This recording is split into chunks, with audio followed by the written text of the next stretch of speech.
आप? क्या बात है मैनेजर साहब, ये रुपए चुरा कर कहाँ लेके जा रहे हो? चुरा कर क्यों? मैं इस कंपनी का मैनेजर हूँ। माल सेफ में रखने का और निकालने का मुझे पूरा अधिकार है। रात के 12 बजे अकेले चोरों की? लेकिन ये सब पूछने वाले तुम कौन होते हो?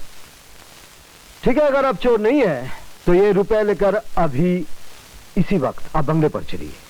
मैंने कहा ना, ये सब पूछने वाले तुम कौन होते हो?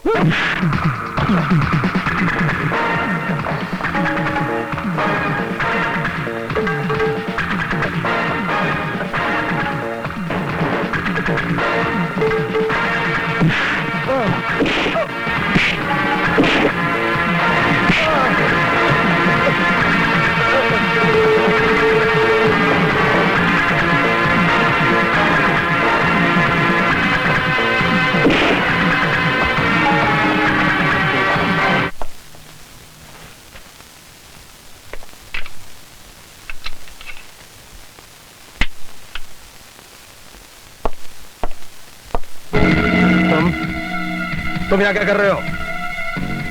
तुम्हें कुछ दिखाना चाहता हूँ। वो मैं बाद में देख लूंगा, पहले वो 5 लाख रुपए निकालो, वरना कंपनी की सेफ से 5 लाख रुपए चुराने के इल्जाम में हवालात की हवा खाने के लिए तैयार हो जाओ। हवालात की हवा किसे खानी है, ये जानने के लिए ये देख लो।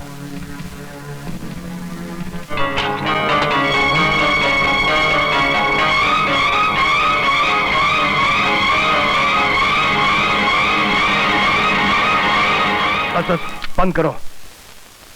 ये किसने उतारा? किसी ने भी उतारा।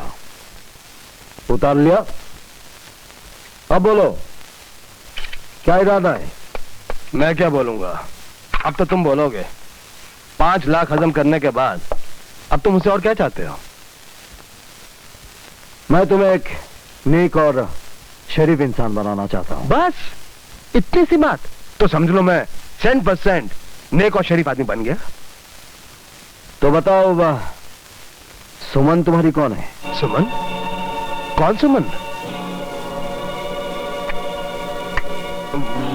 वो मेरी धर्मपत्नी है। तो जाओ अभी और इसी वक्त सुमन को यहाँ लेकर आओ। हाँ ले आता हूँ, अभी जाकर शहर से यहाँ ले आता हूँ।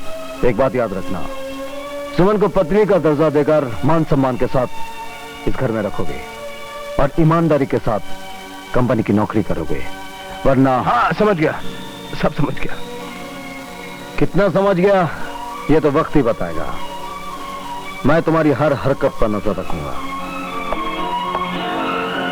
साला पपलू नजर रखेगा।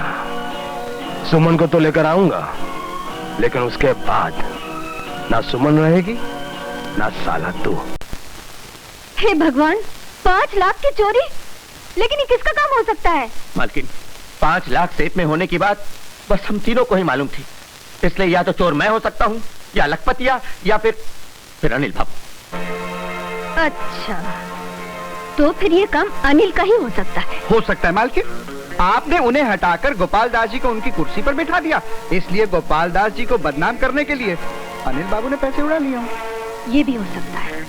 गोपाल दास जी, आप फौरन पुलिस को खबर कीजिए और अनिल को गिरफ्तार करवाइए। नहीं मम्मी, इससे पूरे परिवार की बदनामी होगी और फिर डैडी से भी ये बात छुपाना बहुत मुश्किल होगा। उनकी हालत अभी अभी ठीक होती जा रही है, वो वापस इतना बड़ा सदमा बर्दाश्त नहीं कर सकेंगे।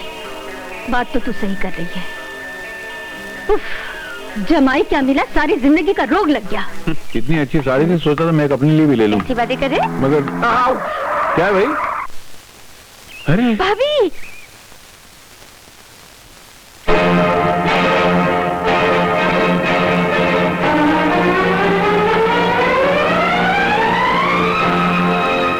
मम्मी ने ठीक कहा था, छोटे लोगों की जात का कोई भरोसा नहीं होता। हाँ? चोरी करते वक्त वो ये भी भूल जाते हैं कि जहाँ चोरी करते हैं वो घर गैरों का है या अपना। ये हार मेरा है।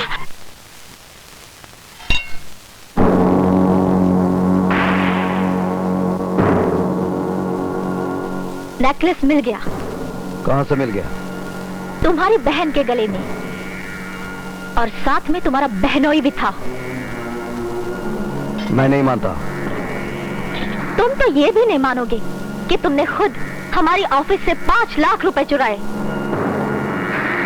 अगर मैं चाहती तो पुलिस में रिपोर्ट करके तुम सबको हवालात में बंद करवा सकती थी, मगर अपने खानदान की इज्जत का ख्याल आ गया। अच्छा किया। अगर तुम्हें रुपयों की इतनी जरूरत थी तो मुझसे कहते, मैं तुम्हें दे देती। चोरी करने की क्या जरूरत थी? मोना, देखो मोना, पति पत्नी के रिश्ते की बुनियाद एक दूसरे के प्रति विश्वास पर होती है। उस विश्वास को विश्वासघात में तुमने बदला है। क्या मतलब? औरत सब कुछ बर्दाश्त कर सकती है, मगर अपने पति को किसी दूसरी औरत के पहलू में कभी नहीं देख सकती। क्या बकवास कर रही हो तुम? ये बकवास नहीं, हकीकत है। तुम मेरा खाते हो, मेरा पीते हो, मेरे मकान में रहते हो, मेरी गाड़ी में घूमते हो और रात एक आवारा औरत के साथ गुजारते हो। ये झूठ है। ये झूठ नहीं, सच है। उस रात डांस के बाद मुझे होटल में अकेला छोड़कर तुम उसी डांसर से मिलने नहीं गए थे। फिर दूसरे दिन मेरे 50,000 रुपए लेकर उसी लड़की को देने शहर नहीं गए थे। सारी रात उसके घर गुजारने के बाद सुबह मैंने तुम्हें उसके घर से निकलते हुए खुद अपनी आंखों से देखा है। चुप क्यों हो? बोलो, क्या रिश्ता है तुम्हारा उस लड़की के साथ? काश मैं बता सकता, उसके साथ मेरा क्या रिश्ता है।